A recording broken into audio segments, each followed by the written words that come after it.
In the fast-paced entrepreneurial world, have you ever wondered, are these entrepreneurs are Mr. and Mrs. Know-it-all?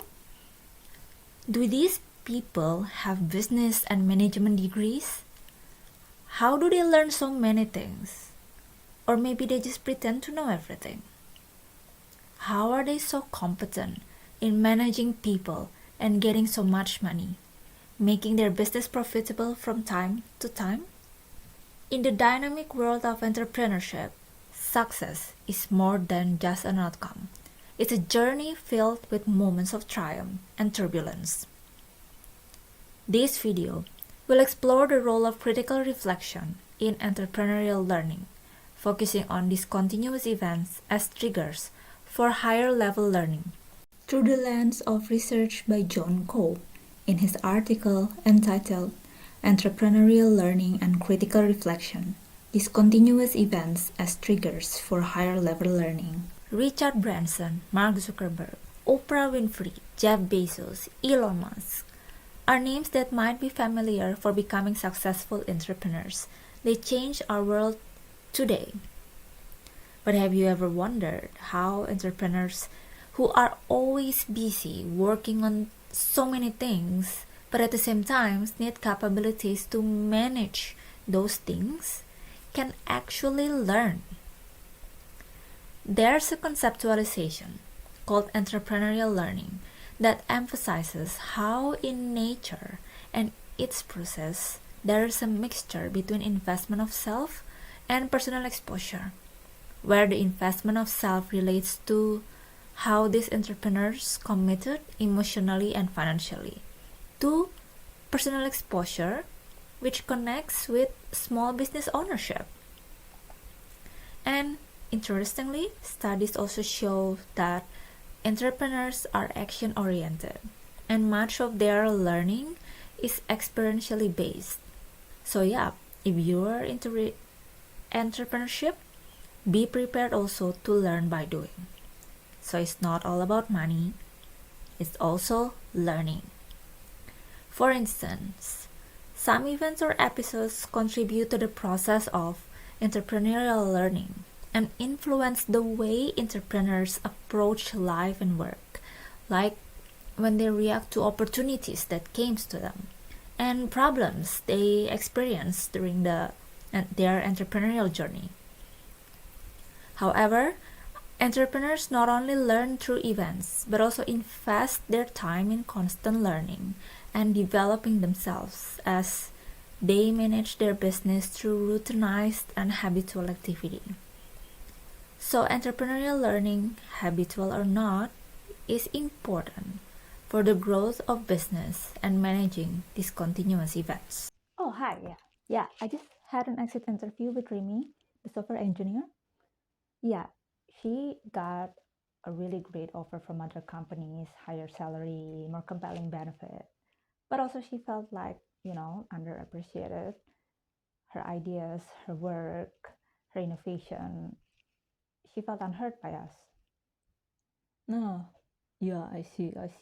We heard the same thing from Max, right? The other software engineer that leaving 3 months ago, I remember.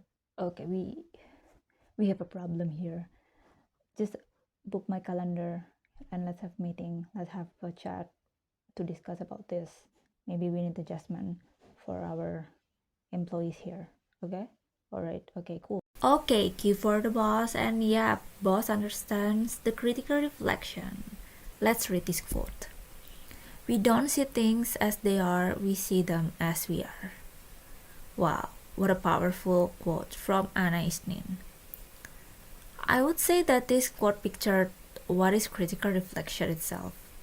Well, the critical reflection process is a way for a person actively reflect on what they did, how do they did it, and how they should do it in the future.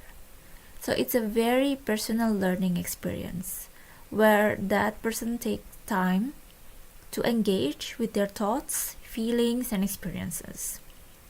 The changing practice is the outcome of this critical reflection. So it is strongly tied with reflective practices. Critical reflection in entrepreneurial context involves a systematic and thoughtful process of evaluating and analyzing experiences, decisions, and outcomes. It goes beyond surface level thinking, encouraging entrepreneurs to scrutinize their assumptions, beliefs, and actions deeply. These experiences leading to improved decision-making and strategic thinking. Entrepreneurs engage in self-assessment and critique as a part of their learning process. This involves a continuous examination of their actions, motivations, and the outcomes of their entrepreneurial endeavors. Through this process, entrepreneurs aim to identify strengths, weaknesses, and areas for improvements. By critically reflecting on their experiences, entrepreneurs can enhance their decision-making and problem-solving skills, adapting their strategies based on lessons learned. In his article, Cope also brings the perspective of different levels of learning, which consist of higher and lower level of learning, as a result of discontinuous events, such as opportunities or crises. And by facing, overcoming, and reflecting on significant opportunities, entrepreneurs are able to experience a higher level learning. Okay, then what is the notion of higher level versus lower level learning? Why is there a hierarchy present? Cope highlights that the hierarchy of learning levels is a significant result of investigating both individual and organizational learning. However, the extensive use of various terms to depict learning phenomena raises the necessity to reassess whether the terms employed in the study of organizational learning can effectively characterize individual learning. This is particularly pertinent when examining the outcomes of discontinuous events encountered by entrepreneurs. I will highlight some terms mentioned in Cope's article that I found interesting. So first, operational and conceptual learning. Operational learning regards the acquisition of know-how, like what people learn, as opposed to the acquisition of know-why, which refers to how individuals develop a conceptual understanding of an experience and subsequently apply this learning. Second, single loop and double loop learning.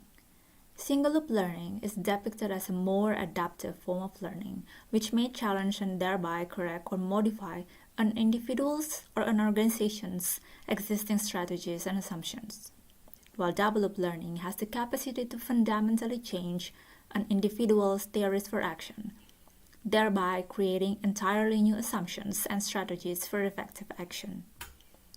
But the terms that are popular to describe the tighter level of learning are knowingly known as an individual's mental models, frames of reference, or theories for action.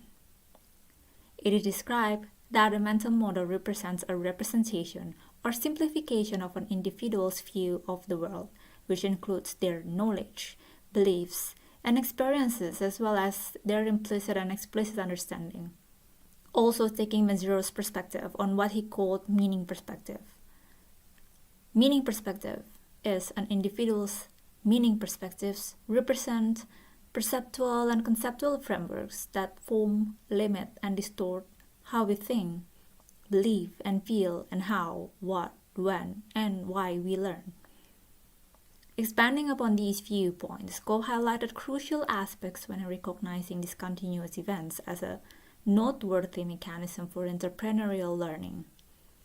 First, drawing upon theories of both higher and lower level learning is beneficial for contextualizing these insights within the current entrepreneurial and management landscape.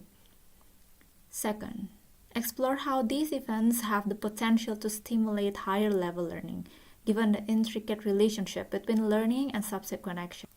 Third, keep in mind that labeling discontinuous events as higher order learning events involves a subjective and interpretive value judgment. In his article, Cope cited on definition of these learning types from Fayol and Lyles, which are lower level learning, focused learning that may be mere repetition of past behaviors, usually short term, surface, temporary, but with associations being formed, captures only a certain element, single loop, routine level. Higher level learning, the development of complex rules and associations regarding new actions, development of understanding of causation, developed learning, central norms, frames of reference, and assumptions changed. So yeah, I'll give you one example of how an entrepreneur learned from discontinuous events. So yeah, Starbucks. Who doesn't know about this brand? Starbucks is a really big brand. Everyone knows Starbucks, and it's a global phenomenon. And you know that the founder, Howard Schultz, started Starbucks from a very small coffee bean store in Seattle, United States. And then one day he decided to transitioning his business from only selling coffee bean to serve an actual cup of coffee. And during this time, he experienced challenges in transitioning his business and in operating coffee shops. So then where is the critical reflection here? So yeah, so Schultz then decided to go to Italy, do the observation. He observed the coffee culture there, and then he got insights that very useful for his business. And then Schultz he repositioned Starbucks to not only for a place to buy a coffee bean, but also a place for socializing. And then Schultz he repositioned Starbucks to not only for a place to buy a coffee bean, but also a place. He introducing espresso beverages. He also introducing a very unique cafe experience, a place where you can talk, you can discuss, you can meet with your friends, with your family. And thanks to Schultz, now we have Starbucks and we have a place for coffee chat and also spend our money. But okay, through this Starbucks case, it is clear that how important the critical reflection is in identifying market gaps. So Schultz's visionary approach then transformed Starbucks into a global coffee house phenomenon that we all have in our country. So from a case given in the text, Cope also tells us about his research on the journey of two entrepreneurs. As a researcher, he stated his position as an active researcher, meaning he is encouraging the respondents to reflect more deeply on these occurrences by focusing on the perspectives outlined earlier. So Kolb outlined the focus of discontinuous events only on the best and worst times that they had experienced since they had started their businesses, as they described how their businesses had developed. It must be emphasized that the focus on the research was self-defined criticality, as it was the participants' personal representation of salient moments that was of prime importance. From his research, the first entrepreneur, Andrew, he experienced developed learning and also organizational change. Also, he experienced personal learning, where he had a experience having dispute with his employee. He learned about his own persona, and also he learned how to delegate. And this is a process of learning to becoming a manager. The second respondent, Simon, he experienced a transformative personal learning as he experienced what we call disorienting dilemma. He questioning what's right and wrong. So here are key takeaways that we can learn from Cope's article and we can adopt in our entrepreneurial journey. And also for those of you who's thinking to joining this challenging but I would say exciting entrepreneurial journey, then you might want to consider these key takeaways. So first, definitely in the context of business and entrepreneurship, learning is very important. So be prepared for learning, especially learning from unexpected events that you might experience during the journey, like your interaction and your relationship with your employees, business partners, clients, or maybe all the crises and challenges you'll experience. And then, secondly, as a quote mentioned in the article about lower level versus higher level learning, it is important to consider to always know the causation. You need to know how to spot the problems. You also need to know to learn from it and how to solve it and put it into your action. And this is higher learning.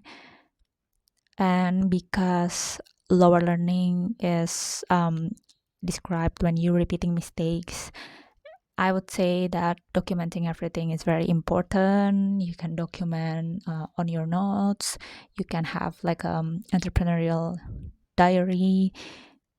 So I would say these efforts can help you to avoid this lower level learning.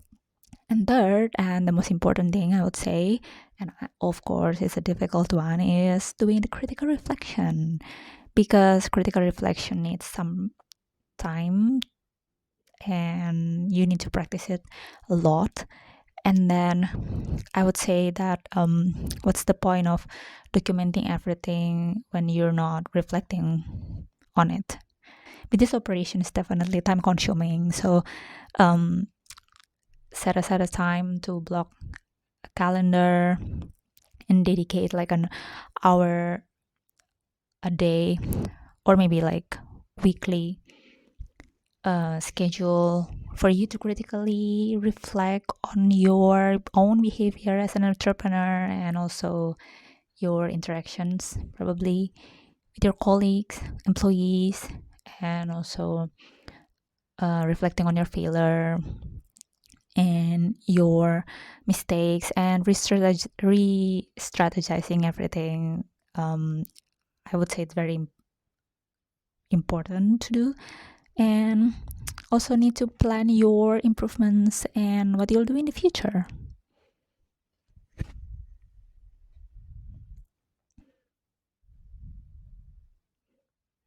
So yeah, again, the entrepreneurial learning um, effect. So yeah, again, the entrepreneurial impact is really, really big. It's because it's not only for you personally, but also for your whole team, for your company, your organizations. And then, so yeah, so entrepreneurs, future entrepreneurs, entrepreneurial journey, dreamers, so don't stop growing and don't stop learning and don't stop reflecting critically.